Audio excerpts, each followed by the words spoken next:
Stop. Open, close.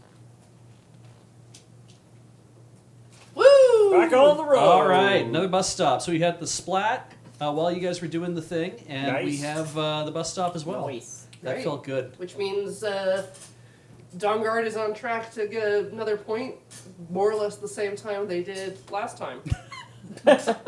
So, So they should thank us. Mm-hmm. if they've got the other new drivers on shift, remind them.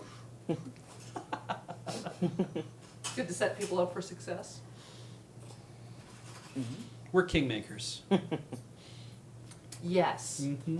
And style champions. Yeah. We are the coolest people. Look at how cool the shift is. It wears sunglasses. Mm-hmm. Mm-hmm. Oh. Also, speaking of this being a very cool shift, because the time period this shift takes place in The are 1800s. the AC system in the moon base considers this place to be unoccupied at the moment. Yeah, that's right. So it gets a little chilly depending on the circumstances. It is cooling off a little bit, isn't it? Oh. But I'm sure lots of people will come in here in half an hour and get things all warmed up with coffee, pong, and so forth. What Looking not? forward to that. I will probably duck at that point and go home. Oh, you have to duck, otherwise the Mm-hmm. coffee They pong. will hit you. I'll run get right it, into the... Yeah. I think maybe the rest of us could leave then too. Yes. At the end of this shift. Yes! No, we're just here forever. No, I know that now that we are back, we can definitely spread our musk into the other shifts, and I'm more than happy to do that. But I got to go home and look after my one eye, and we're gonna do that, so it'll be fine. All together, we're all gonna come to my house, and we're gonna put Each drops in my one eyes. eye. Sounds good. Sounds like a party. Mm-hmm. Someone was mentioning that it was great that that I don't remember her name, but who came in on with Kate on Dawnguard. Megan. Kate's granddaughter? Only drove for 5 minutes and got a point. That's super good. I didn't know. That's what I'm saying. When I had heard Kate's granddaughter got the point, I was like, oh, okay, I don't know anything No, it was about like this Ashton story. handed over the controller and was like, "All right, A to steer and whatever." Yeah. And then I think that happened to me my first year. It was like, Kathleen was just like, hey, here, Yeah. press A. You do this. Yeah, and then it was like, and maybe a couple minutes later, it was like, oh, point. I was like, I wonder who has been like an entertainment person driving the bus for reasonable amounts of time. Who has been here the longest and not gotten a point? Yeah. I guess Steve probably has that info. Yeah. We've definitely had a lot of these moments of early Desert Bus, right? Like when I was working here, coming in to do like Desert Bus 5. Yeah. That having this sense of I'm just here to kind of like fill space and make time, and it'll be great. Like that, just All right. had me master me the wizard of space and time. Anyway, so but just coming in to do that, and then at a certain point, I think it was, I don't know if it was in the first one, but maybe in the second one, somebody did give me the controller to run it for a bit, and I'm like, oh, that's fun. I'll do They that. let you touch the controller? Yeah, like at Desert Whoa. Bus 6, I think it might have been. Okay. And I didn't expect that, and I was like, oh, that's fun. So I did that for a bit, and then after that, I was like, now I actually want to drive this thing. Like, I want to sit down and you do got a a shift. taste. I got a taste of it. I'm like, I do want to run it for a while. This Yeah, it is used to fun. be... I do like the transition that new people have between being like very I don't want to touch it. the fastest but especially people sometimes people come in who aren't like super used to playing video games like at all. Yeah. And so they'll be very nervous. We'll be like, no, it's super simple. You just hold this button, push this button ultimately. Yep. And the time it takes for them to be like, oh, this is a stupid game. I don't actually have to. This is actually super. You know, like the transition from, oh, I'm super worried, I don't want to crash, to sitting down and being like, oh, this is ridiculous and easy. Yeah. Oh, You can watch someone go, whoa. Yeah. and then, you know, they get overconfident, and you know, tragedy strikes. Well, because like you, since you were driving from the beginning, you've been in that position, Paul, of like I always like I'll come in, I'll cover some hours off, and then we started like codifying shifts, obviously, and that kind of thing happening. And so me showing up is like I'm showing up to do some entertaining and to help out where I can, doing that stuff. And when I got to about like Desert Bus 8, I think was when I was like, I would really like to have a driver shift. I think that would be very cool. I don't know if they'll ask, and I don't want to push the issue.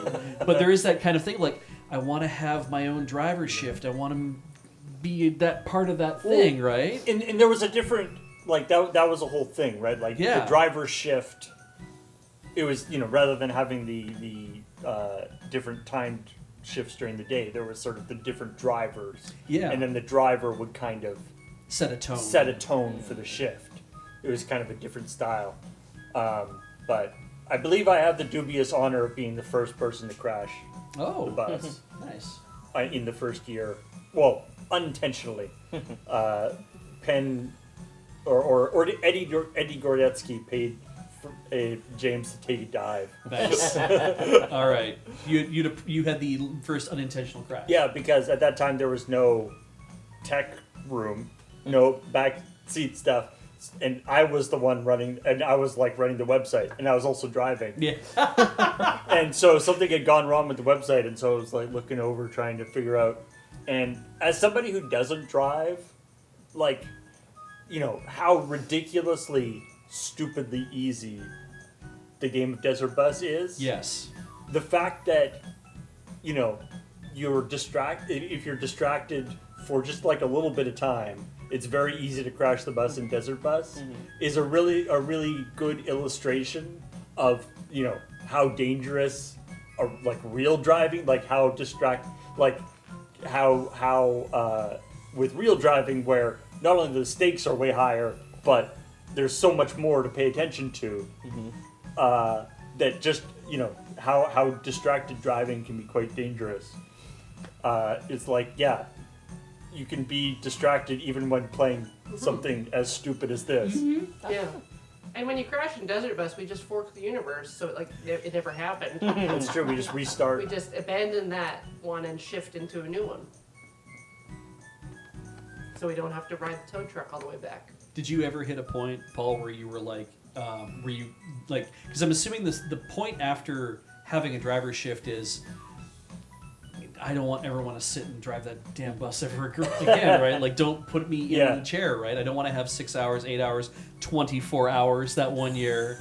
I don't want to try to drive that bus for that amount of time. No, I wanted to. Yeah? Yeah. Always? Yeah, no, Yeah. and then I would only get, like, during the setup when we were testing, like, the system and the video stuff, I would get to twiddle on the remote a little bit. But never had your own assigned No, driver shift, God, no. no. And then we abandoned those.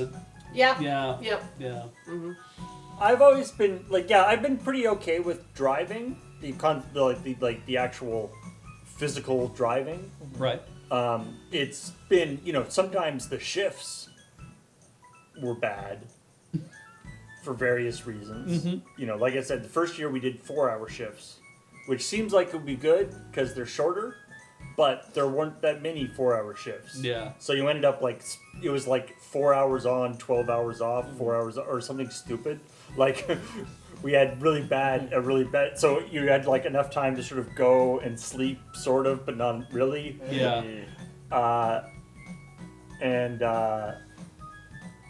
You know, and you know, coming.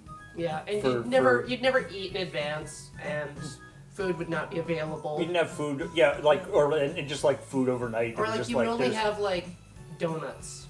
Yeah. Yeah, there was a lot of like, even the first year, like after like the second or third day, we were like, if you want to bring food, bring like veggie platters and food that isn't Like we had like cakes and donuts and stuff. It's weird being like, I'm sure being in your early 20s and being like, hey, you know what I could really use is some broccoli. Yeah, I would yeah. really like to just enjoy like a carrot stick right now. A desperate need for crudité. Mm-hmm.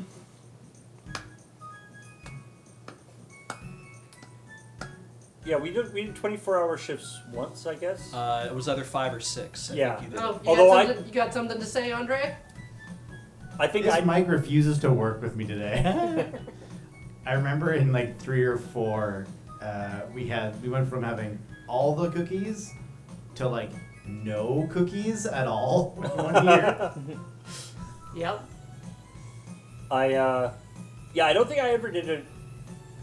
Like when we had 24-hour shifts, I think I ended up doing a split shift with somebody.